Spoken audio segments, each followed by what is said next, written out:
তো অনেকেই দেখলাম অনেকদিন ধরে এই প্রশ্নটা করছেন। সোশ্যাল মিডিয়ার যুগে অনেক রকমের কথাবার্তা মানুষজন বলছেন, কেন বলছেন তারাই জানেন, হয়তো ভিউজের আশায় বা অন্য কিছু, একটা কনফিউশন ক্রিয়েট করে দেওয়ার জন্য। কিন্তু সেগুলো থেকে একটু বিরত থাকার চেষ্টা করুন, নিজেরাই বুঝতে পারবেন। এখন কী ব্যাপার না, শিবলিঙ্গে নাকি মহিলারা জল ঢালতে পারেন না বা শিবলিঙ্গ ছুঁয়ে প্রণাম করতে পারেন না। এটা কতটা ঠিক? এটা একদমই ভুল কথা। কোথাও এরকম উল্লেখ নেই যে মহিলারা শিবলিঙ্গে জল ঢালতে পারবেন না। মা কাকিমাকে কি দেখেছেন? জল ঢালতে দেখেছেন। তাই এখানে নতুন করে এই সমস্ত গল্পগুলো কিন্তু কোথাও নেই। আর স্পিরিচুয়াল জার্নিতে, আধ্যাত্মিকতার পথে, সাধন মার্গে যায় আর কি, তখন জীবাত্মা ইম্পর্ট্যান্ট। সেখানে পুরুষাত্মা মহিলা আত্মা এইভাবে দেখা হয় না। সেখানে কিন্তু এরকম জেন্ডার ভাগ করে করা হয় না।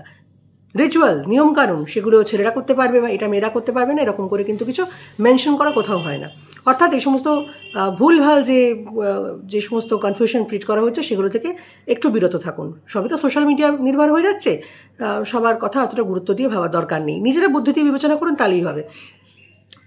এখন তো সোশ্যাল মিডিয়া রয়েছে, কিন্তু মানুষ নিজের মতো করে কত কথা বলে কত রকম কুপ্রথা চালু করেছিল সেটা তো আপনারা নিজেরাই জানেন। একটা ছোট্ট এক্সাম্পল দিয়ে তাহলে আপনারা রিলেট করতে পারবেন, তখন বুঝতে পারবেন যে সমস্ত কথা আদৌ আপনারা শুনবেন কি না। দক্ষ রাজার মেয়ে ছিলেন সতী, এ তো সবাই জানেন। সতী কী করেছিলেন? আত্মাহুতি দিয়েছিলেন। কেন? তিনি স্বামী নিন্দা সহ্য করতে পারেননি বলে। এই তো কথা।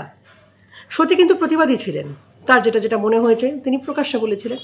স্বামী নিন্দা সহ্য করতে পারেননি, তার জন্য তিনি আত্মাহুতি দিয়েছিলেন। কিন্তু তার সঙ্গে সহমরণ প্রথার কি কোনো রকম সম্পর্ক রয়েছে? না। সহমরণ দিয়ে বলে দেওয়া হলো সতী হয়ে যাবে, সুতরাং সতীই দাহ, সতীকে দাহ করে দেওয়া হচ্ছে, সহমরণে পাঠানো হচ্ছে বলে সেই সতী। কিসের জন্য? এইটা মানুষ কুপ্রথা প্রয়োগ করেছিল। একটা স্বামী মারা যাওয়ার পরে তার স্ত্রীর সম্পত্তির উপর ভাগ থাকে। এবার ওই স্ত্রীকে যদি ভাগটা না দেওয়া হয় তাহলে সম্পত্তিটা হজম করা সহজ হবে। তো মানুষজন নিজের স্বার্থে কিছু কুপ্রথা, কুসংস্কার চালু করে দিয়েছিল। এই হচ্ছে ব্যাপার। সতী স্বেচ্ছায় প্রতিবাদ স্বরূপ ওই কাজটি করেছিলেন, কিন্তু সহমরণে যারা যেত তারা কিন্তু কেউ স্বেচ্ছায় যেত না, অধিকাংশ ক্ষেত্রে স্বেচ্ছায় যেত না, পাঠানো হতো জোর করে।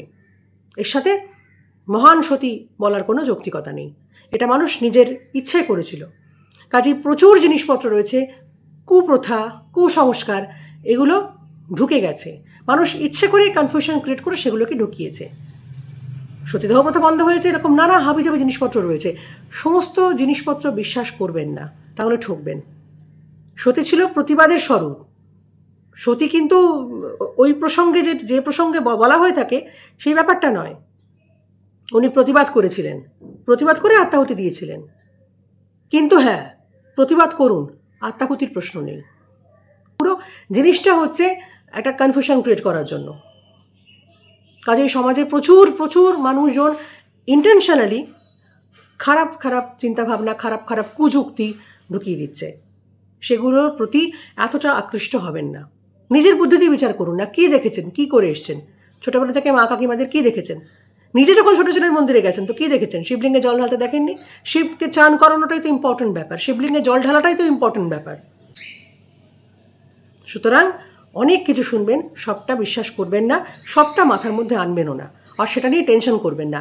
যা করে এসছেন সেটা করুন। হ্যাঁ, যদি কিছু মনে হয় যে এটা করলে আরও ভালো হবে, এটা যুক্তিযুক্ত, নিশ্চয়ই করবেন, নিশ্চয়ই করবেন। নিজের বুদ্ধি বিবেচনা দিয়ে যেটা মনে হবে যেটা ভালো, নিশ্চয়ই করবেন। বোঝা গেল? ভালো থাকুন।